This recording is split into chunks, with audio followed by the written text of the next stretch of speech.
అంబిక సుభాష్తో మాట్లాడుతూ బయట ఇలా చెప్తూ ఉంటుంది.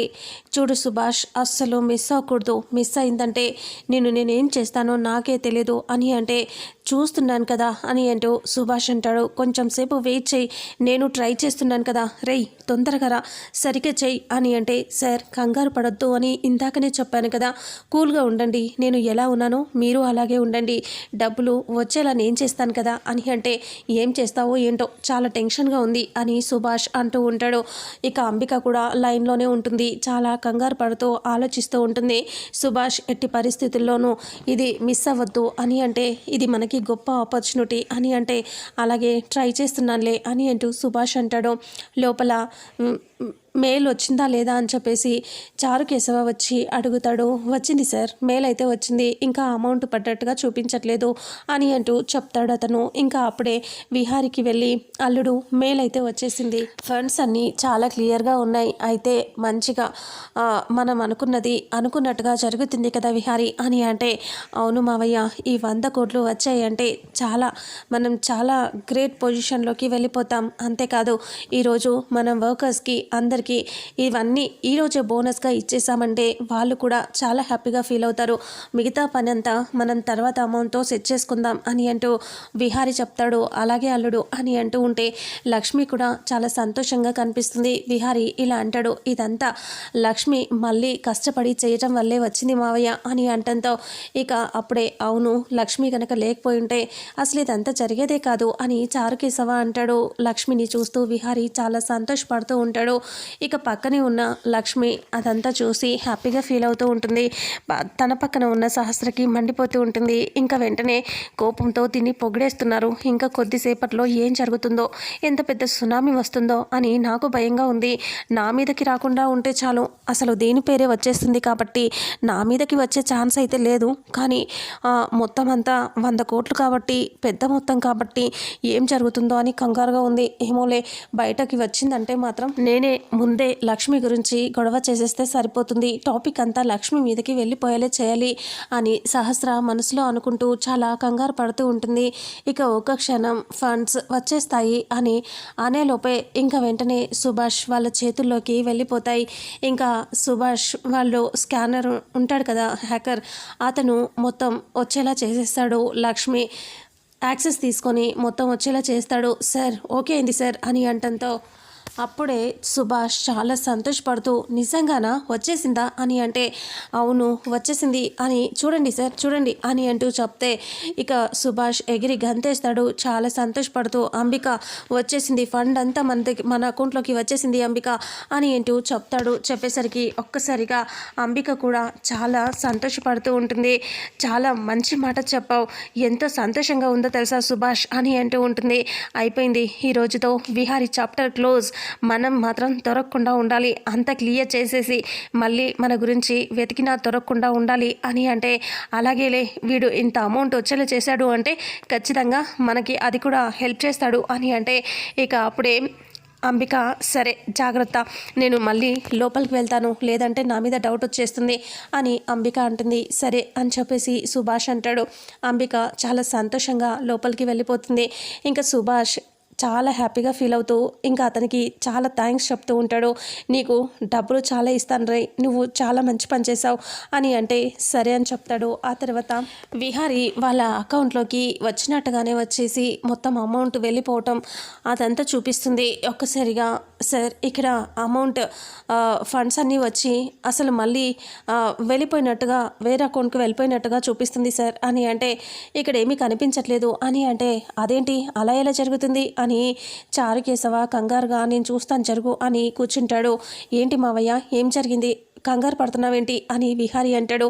ఫండ్స్ కనిపించట్లేదంట అల్లుడు, మెయిల్ అయితే అన్నీ వచ్చినట్టుగా అనిపించిందంట, వెంటనే కనిపించట్లేదని చెప్తున్నాడు, అందుకే చెక్ చేస్తున్నాను అని అంటూ చెప్పటంతో లక్ష్మి ఒక్కసారిగా కంగారు పడుతూ దగ్గరికి పరిగెత్తుకొని వచ్చేసి అందరూ చూస్తూ ఉంటారు. ఇక సహస్ర, అమ్మో వాడు మొత్తం అమౌంట్ తీసేసుకున్నట్టున్నాడు, 100 కోట్లు దొబ్బేశాడు ఎదవా అని తిట్టుకుంటూ ఉంటుంది.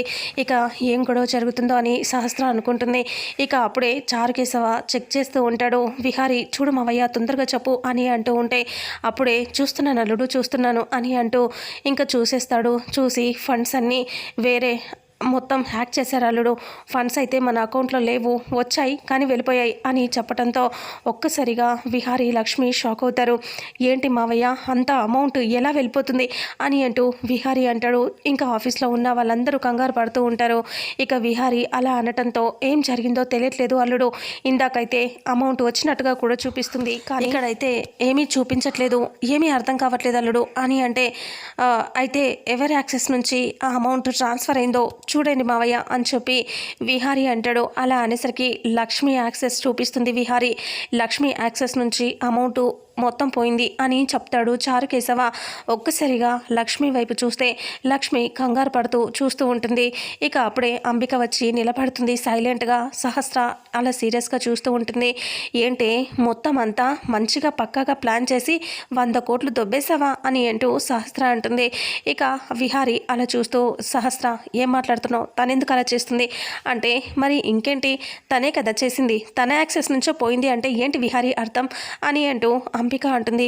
ఏంటే ఎప్పటి నుంచి ప్లాన్ చేశావు, ఇన్ని రోజులు సరిగ్గా దొరకలేదని చెప్పి ఇక్కడే ఉండిపోయావా, ఇప్పుడు ఇంత పెద్ద అమౌంట్ 100 కోట్లు తీసుకొని చెక్ ఇద్దాం అనుకుంటున్నావా, ఇదంతా కావాలని పక్కాగా ప్లాన్ చేసావు కదా. విహారీ నిన్ను గుడ్డిగా నమ్మి నీకు యాక్సెస్ ఇచ్చేదంత స్థాయికి తీసుకువెళ్తే నువ్వు మాత్రం తనని మోసం చేసావు కదా అని అంటంతో లేదమ్మా నేను ఏం చేయలేదు, నాకు తెలియదు అని అంటూ లక్ష్మి అంటుంది.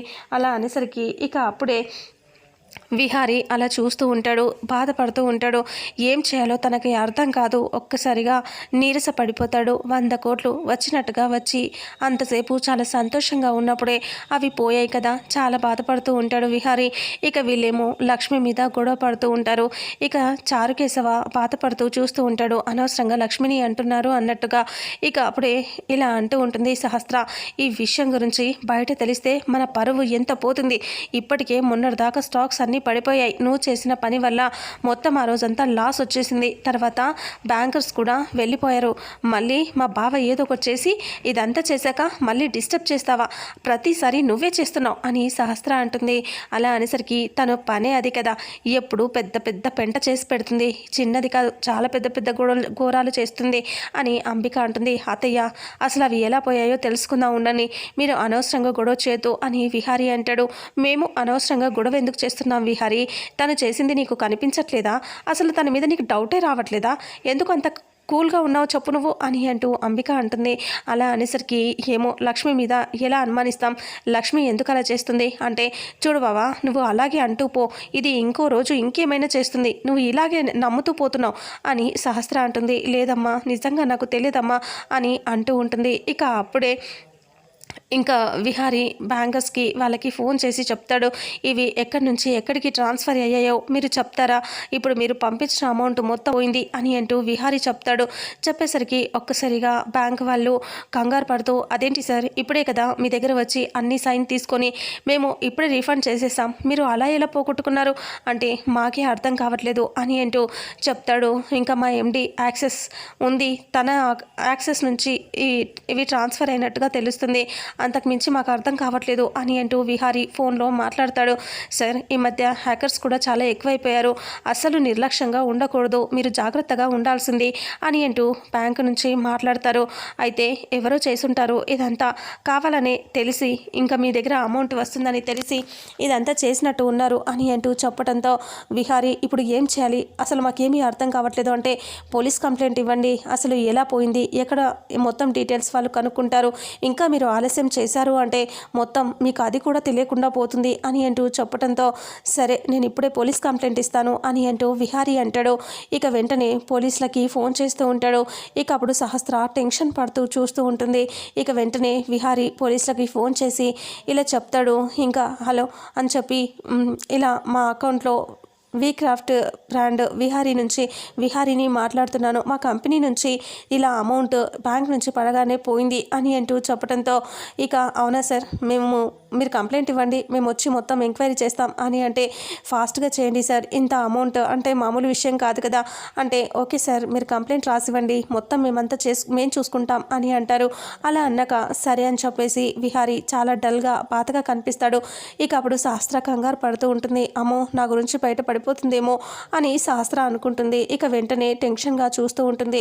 అంబిక నవ్వుకుంటూ ఉంటుంది. ఇక్కడ సహస్ర, ఇక్కడ లక్ష్మి విహారీ అందరితో ఆడుకుంటుంది కదా, తను మాత్రం చాలా హ్యాపీగా ఫీల్ అవుతూ ఉంటుంది. విహారీ ఇప్పుడు చూసావా నాతో పెట్టుకుంది ఈ లక్ష్మి వల్ల నిన్ను మొత్తం నాశనం పట్టిస్తాను నేను అని అంబిక అనుకుంటుంది. మీరు ఎంత లాక్కున్నా పీక్కున్నా నా గురించి మాత్రం మీరు బయట పెట్టలేరు అని అంబిక అనుకుంటుంది. ఇంకా విహారీ దగ్గర కంపెనీలో జరిగిన ఈ స్కామ్ గురించి మొత్తం అంతా స్ప్రెడ్ అయిపోతుంది, న్యూస్లో అన్నిట్లలో వచ్చేస్తూ ఉంటుంది. ఇక అప్పుడే సహస్ర అలా టెన్షన్గా చూస్తూ ఉంటుంది. పద్మాక్షి ఫోన్ చేస్తుంది.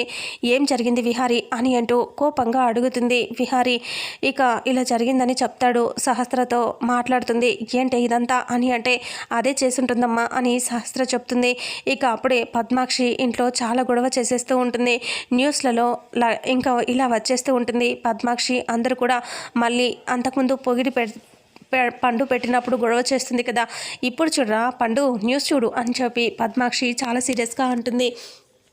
అలా అనేసి న్యూస్ పెడితే వసుధ, యమున అందరూ న్యూస్ చూస్తూ ఉంటారు. న్యూస్లో విహారీ కంపెనీ నుంచి మళ్ళీ మోసం జరిగింది, ఇలా అయ్యింది, అసలు విహారీ కంపెనీకి ఏమవుతుంది, వాళ్ళు అసలు బాధ్యతగా లేరా, ఎందుకు ఇలా జరుగుతుంది, ఇంతకుముందు మొత్తం స్టాక్స్ అన్నీ పడిపోయాయి, మొత్తం అంతా దారుణం జరిగిపోయింది, బాధ్యతగా లేకుండా ఇలా ఎలా ప్రవర్తిస్తున్నారు అని అంటూ కంపెనీ ఎండి లక్ష్మి వల్లే ఇదంతా పోయిందని చెప్పి తెలుస్తుంది. అసలు ఏం జరిగింది అనేది పోలీసులు బయట పెడతారు అని న్యూస్ వస్తుంది. అదంతా చూసి ఒక్కసారిగా షాక్ అవుతుంది. ఇంకా ఇంట్లో వాళ్ళందరూ షాక్ అవుతారు. ఇక అప్పుడే యమునకి చాలా కోపం వచ్చేస్తూ ఉంటుంది. ఇక పద్మాక్షి అంటుంది, చూసావా వస్తా, ఇంతకుముందు తన గురించి ఎగిరెగిరి పడ్డావు కదా, తన వల్లే సక్సెస్ వచ్చింది, అది వచ్చిందని, ఇప్పుడు తన వల్లే మొత్తం పోయింది అని పద్మాక్షి అరుస్తూ ఉంటుంది. ఇక అప్పుడే వసుధ అంటుంది, లక్ష్మి అలా చేయదు, ఎక్కడో ఏదో పొరపాటు జరిగిందక్క, కానీ లక్ష్మి అలా చేయదు అని అంటే, మీరంతా బాగా నమ్మండి, దాన్ని నమ్ముతూ వెళ్ళండి, అది ఇలాగే ముంచుతూ పోతుంది మిమ్మల్ని అని తిడుతూ ఉంటుంది. ఇక అలా తిట్టేసరికి ఒక్కసారిగా వసుధకి ఏం చేయాలో అర్థం కాదు. అంతలో విహారీ, సహస్ర అందరూ కూడా ఇంటికి బయలుదేరి వచ్చేస్తారు. ఇంటికి రాగానే ఇక పద్మాక్షి బయటికి కోపంగా వస్తుంది. కార్ సౌండ్ కాగానే ఇక బయటికి వచ్చేసి లక్ష్మిని ఇంకా సీరియస్గా చూస్తూ జుట్టు పట్టుకొని లోపలికి లాక్కొచ్చేస్తుంది. లాక్కొచ్చి గట్టిగా తోసేసరికి లక్ష్మి అక్కడ పడిపోతుంది. లక్ష్మి అలా పడగానే ఇంకా యమున అయితే అస్సలు పట్టించుకోదు. అంతకుముందు లక్ష్మిని ఎవరైనా ఏమన్నా బాధపడేది, జస్ట్ తన కింద ఎవరైనా పడేసినా కొట్టినా తనని ముందే వెళ్ళి యమున పట్టుకునేది కదా, ఇంకా తన అంత దూరం విసిరి పడేసినా కానీ లక్ష్మి పడిపోయినా కానీ లక్ష్మి యమున ముందే పడిపోతుంది, కానీ పట్టించుకోదు. ఇంకా సీరియస్గా చూస్తూ లైట్ తీసుకుంటుంది. ఇక అప్పుడే వసుధ వెళ్ళి లక్ష్మిని పైకి లేపుతుంది. లక్ష్మి ఏడుస్తూ నిలబడి ఉంటుంది.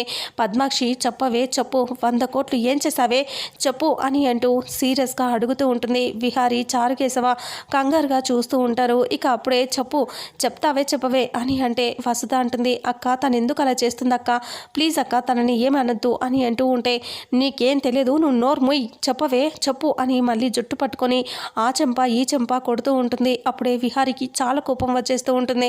కానీ ఏం చేయాలో అర్థం కాక కళ్ళు గట్టిగా మూసుకొని కోపాన్ని లోపలే అంచుకుంటూ ఉంటాడు విహారీ. ఇక అప్పుడే పద్మాక్షి చాలా సీరియస్గా, చెప్తావే చెప్పవే చెప్పు, 100 కోట్లు ఏం చేశావు, అన్నీ ఎత్తుకొని పోదాం అనుకున్నావా అని అంటూ ఇలా కొట్టేసరికి లక్ష్మి కింద పడి ఏడుస్తూ ఉంటుంది. ఇక అప్పుడే మళ్ళీ వసుధ లేపి, ఎందుకు అక్క తనని కొడతావు, తనెందుకు చేసింది అయితే ఇక్కడ ఎందుకు ఉంటుంది అని అంటూ, వసుధ అంటే నువ్వు నోరు మూయి వసుధ, అది నమ్మించటానికే ఇక్కడ ఉంది, మీకు తెలియట్లేదు అని అంటూ తిడుతుంది. ఇక యమున ఏమీ మాట్లాడుతూ వసుధ అంటుంది, వదిన నువ్వేమీ మాట్లాడవేంటి, లక్ష్మి గురించి నీకు బాగా తెలుసు కదా అని అంటే, యమున సీరియస్గా ఇలా అంటుంది, ఈ రోజుల్లో ఎవరు ఎలా ఉన్నారో తెలియట్లేదు, ఎవరిని నమ్మటానికి లేదు అని యమున అనేసరికి లక్ష్మి షాక్ అవుతారు. చాలా సీరియస్గా విహారీ చూస్తూ ఉంటాడు. ఇదేంటి అమ్మాయి ఇలా మాట్లాడుతుంది అనేసి. ఇక అప్పుడు పద్మాక్షి, తీసుకొచ్చి నెత్తిన పెట్టుకున్నావు కదా, లక్ష్మి మంచిది అని చెప్పి, చూడు ఇప్పుడు 100 కోట్ల స్కామ్ చేసింది, ఇది మామూలుది కాదు అని అంటే, అప్పుడు లక్ష్మి ఏడుస్తూ, అమ్మ నిజంగా నాకు ఇందులో ఎలాంటి సంబంధం లేదమ్మా, ఈ డబ్బులు ఎలా పోయాయో నాకు నిజంగా తెలియదమ్మా, నేను ఏ స్కాము చేయలేదమ్మా, నిజంగా చెప్తున్నానమ్మా అని అంటూ లక్ష్మి ఏడుస్తూ ఉంటుంది. నోరు ముయ్యవే, నువ్వు తెలియదు అంటే మేము ఊరుకుంటామా? అసలు తెలియదు అంటానికి నీకు సిగ్గులేదా? ఇంత అమౌంట్ నీ యాక్సెస్ నుంచో పోయింది, అలా నీకు తెలియకుండా ఎలా పోతుంది? నువ్వే కదా, నీ ఫింగర్ ప్రింట్స్ వల్లే కదా పోయింది. విహారీ వల్ల ఏమన్నా పోయి ఉంటేనన్నా అనుకోవచ్చు, వాడే ఏదో చేశాడు అని చెప్పి, కానీ నీ యాక్సెస్ వల్ల పోయింది అంటే దానికి నువ్వే కదా కారణం. నీ ఫింగర్ ప్రింట్స్ నీ చేతి వేళ్ళు తీసుకెళ్ళి ఎవరైనా పెట్టుకున్నారా అని తిడుతూ ఉంటుంది. అప్పుడే విహారికి డౌట్ వచ్చేస్తుంది, ఇది నిజంగా ఎవరైనా చేసుంటారా అని అనుమానం కూడా విహారికి వచ్చేస్తుంది. ఇక అప్పుడే విహారీ చాలా సీరియస్గా ఇంకా మళ్ళీ పద్మాక్షి లక్ష్మిని కొట్టపోతే అత్త ఒక్కసారి ఆగు నువ్వు అని కోపంగా అరుస్తాడు. ఎందుకు తనని ఊరికే కొడుతూ ఉన్నావు అని అంటే, ఏంటి విహారీ, నేను కావాలని చేస్తున్నానా? ఇది చేసింది తప్పు కాదా అని అంటూ పద్మాక్షి అంటుంది. విహారీ ఇలా అంటాడు, అసలు దోషులు ఎవరో పోలీసులు తేల్చేస్తారులే అత్తయ్య, మీరు అప్పటిదాకా తన మీద ఒక చేయి చేసుకోవద్దు అని అంటే, తన మీద చేయి చేసుకుంటే నీకు బాధగా ఉందా? తను చేసింది అంతా కరెక్ట్ అంటావా అని అంటూ ఉంటే, లేదు మీరు అనవసరంగా గొడవ పడొద్దు అంటున్నాను, తన మీద చేయి చేసుకోవటం కరెక్ట్ కాదు అంటున్నాను అని అంటంతో, నేను తప్పు చేస్తున్నానా? అది చేసింది తప్పు కదా అని అంటూ ఉంటే, దయచేసి మీరు కాసేపు ఆగండి అత్తయ్య, మీకు దండం పెడతాను, అనవసరంగా తనని కొట్టకండి, తప్పు చేసినట్టయితే బయట పడుతుంది కదా, అప్పుడు శిక్షించండి, అంతేకాని ఇప్పుడు కొట్టొద్దు అని అంటూ సీరియస్గా అంటాడు. ఇక బావకి కోపం వచ్చేస్తుంది, ఎక్కడ అది నా పెళ్ళాం అంటాడు అని చెప్పి సహస్ర, అమ్మ నువ్వు కాసేపు ఉండు అని చెప్పి సైలెంట్గా అరుస్తూ ఉంటుంది. నువ్వేంటే దీన్ని ఒక మాట కూడా అనియట్లేదు, ఎప్పుడేమో నువ్వు కొట్టేదానివి తిట్టేదాన్ని, దీన్ని గెంటేసేదానివి, ఈ మధ్య ఏమైందో నీకు, దీని వెంట పడ్డావు అని తిడుతూ ఉంటుంది. ఇక అప్పుడే లక్ష్మి ఏడుస్తూ చూస్తూ ఉంటుంది. అత్తయ్య తనని లోపలికి తీసుకెళ్ళు అని అంటూ విహారీ అంటాడు. తీసుకెళ్ళండి, లోపలికి తీసుకెళ్ళి మంచిగా తినిపించి మంచిగా పడుకోబెట్టి సేవలు చేయండి తనకి, అదేమో ఇలా స్కాములు చేస్తూ మనల్ని మర్డర్ కేసులలో ఇరికిస్తూ ఇలాంటివన్నీ చేస్తూ ఉంటుంది అని అంటూ తిడుతుంది. ఇక అప్పుడే లక్ష్మిని వసుధ, పదమ్మ లోపలికి పద అని అంటే, ఇక అది లోపలికి వెళ్ళటానికి వీల్లేదు, దాన్ని ఇప్పుడే బయటికి పంపించేసాయి, లేదంటే పోలీసులకి అప్పగించేసాయి, ఈ కేస్ క్లియర్ అయ్యేదాకా దాన్ని ఇంట్లో ఉండనివ్వద్దు అని పద్మాక్షి అంటే, ఇక అప్పుడే విహారీ చాలా సీరియస్గా చూస్తూ ఉంటాడు. అప్పుడు సహస్ర అంటుంది, అమ్మ నువ్వు ఉండమ్మా, నువ్వు ఎందుకు ఇలా చేస్తున్నావు అని అంటూ అనేసరికి, అసలు నీకేమైంది అని అంటూ అంబిక అంటుంది, లక్ష్మిని గెంటేస్తే నీకెందుకే అంత బాధ, ఈ మధ్య చూస్తుంటే లక్ష్మిని అసలు వెళ్ళనివ్వట్లేదు నువ్వు అని అంటంతో విహారీ సీరియస్గా చూస్తూ ఉంటాడు. ఇక లక్ష్మి నువ్వు వెళ్ళు అని విహారీ సీరియస్గా అంటాడు. ఇక లక్ష్మి పైకి వెళ్ళిపోతుంది. ఇంకా విహారీ ఇలా అంటాడు, ఇది ఎవరు చేశారు, ఏం చేశారు, అసలు ఎక్కడ మొదలు పెట్టారు, అన్నీ బయటపడతాయి అత్తయ్య, ఎవరు చేసినా వారిని ఊరికే వదిలిపెట్టేది లేదు అని విహారీ చాలా కోపంగా అనేసి వెళ్ళిపోతాడు. పద్మాక్షి యమున వాళ్ళందరి ముందు తిట్టేస్తుంది, అసలు ఎంత చేసినా దాన్ని మాత్రం ఇంట్లో నుంచి పంపించట్లేదు అని అంటూ చాలా కోపంగా, చూస్తాను ఇది ఎక్కడి దాకా వెళ్తుందో చూస్తాను అని వెళ్ళిపోతే యమున ఆలోచిస్తూ బాధపడుతూ ఉంటుంది. ఇక వస్తా యమునతో ఇలా అంటుంది, పద్మాక్షి వాళ్ళు వెళ్ళిపోయిన తర్వాత, ఏంటి వదిన లక్ష్మి గురించి ఈ మధ్య నిన్ను చూస్తున్నాను, అసలు నువ్వేనా అనిపిస్తుంది నాకు, ఎందుకు ఇలా ఉన్నావక్క అని అంటే, వదిన అని అంటే, నేనేమైంది వస్తా, నేను బాగానే ఉన్నాను కదా అంటే, లేదు లక్ష్మిని ఇంతకుముందు ఎవరైనా ఏమైనా అన్నారు అంటే అస్సలు ఊరుకునే దానివి కాదు వదిన, అలాంటిది ఇప్పుడు నువ్వు ఎందుకో మౌనంగా ఉంటున్నావు, ఎందుకు ఉంటున్నావా అన్నది నాకు తెలియదు, ఏదైనా ఉంటే నాతో చెప్పు వదిన, నేను చెప్తాను దానికి సమాధానం అని అంటూ వసుధ అంటుంది. అప్పుడు యమున అంటుంది, లేదు నాకు ఏం తెలియదు, నేను మామూలుగానే ఉన్నాను అని అంటే, లేదు 2 రోజులుగా చూస్తున్నాను నువ్వు ఇంతకు ముందులా లేవు వదిన అని అంటూ చెప్తే, ఇక యమున కంగారు పడుతూ, ఇలా మనసులో దాచిపెట్టుకోవడం కూడా నాకు చేత కావట్లేదు, నేను ఎలా ఉండాలి, అసలు ఈ బాధని నేను భరించలేకపోతున్నాను అని మనసులో అనుకుంటూ ఉంటుంది. చూడు వదిన, లక్ష్మి గురించి ఈ ఇంట్లో అందరికంటే ఎక్కువగా నీకే తెలుసు, లక్ష్మి ఎంత మంచిదో, ఎంత అమాయకురాలో, ఎన్ని రకాలుగా చూసినా లక్ష్మిని నువ్వే బాగా అర్థం చేసుకున్న దానివి, ఇలా ఎందుకు అయ్యావో నాకు అర్థం కావట్లేదని వసుధ అంటుంది.